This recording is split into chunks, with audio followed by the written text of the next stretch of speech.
В самом центре Ивановки есть земельный участок 27 соток. Вот уже несколько лет вокруг этой земли идут споры. Ее продали в 2006 году. Частные лица, оформив Красную книгу, через госрегистр перепродали его следующим лицам.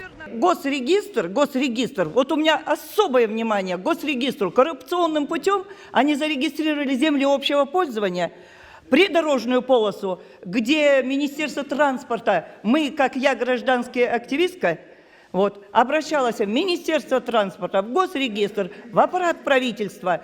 Были созданы межведомственные комиссии, где комиссии было решено, что демонтировать, восстановить тротуар Но ничего не делается только в том случае, что госрегистр незаконно, коррупционным путем зарегистрировал земли общего пользования в частную собственность. На этот земельный участок есть предписание правительства вдоль стратегически важной трассы построить тротуар. Однако выполнить его местные власти не в силах. Земля, некогда считавшаяся землей общего пользования, передана частным лицам. Айлук Муту до сих пор судится с нынешними хозяевами участка.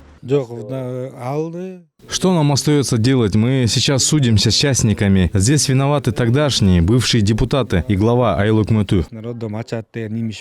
Из местного бюджета на развитие инфраструктуры выделяются большие деньги. В этом году 400 тысяч сомов выделили на ремонт. Но работ никаких не видно. Местные жители и некоторые гражданские активисты решили своими силами решать проблемы села. Я отремонтировал памятник героям Великой Отечественной войны в честь моей мамы. Она умерла во время пандемии. Я решил сделать это в ее честь. Мне не безразлична судьба нашего села. Я это сделал ради наших предков.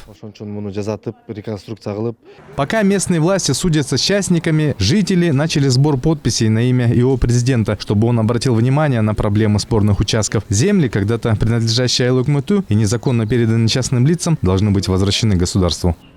Бахыт Кулчуманов, Алтынбек Сакиев, Нью ТВ.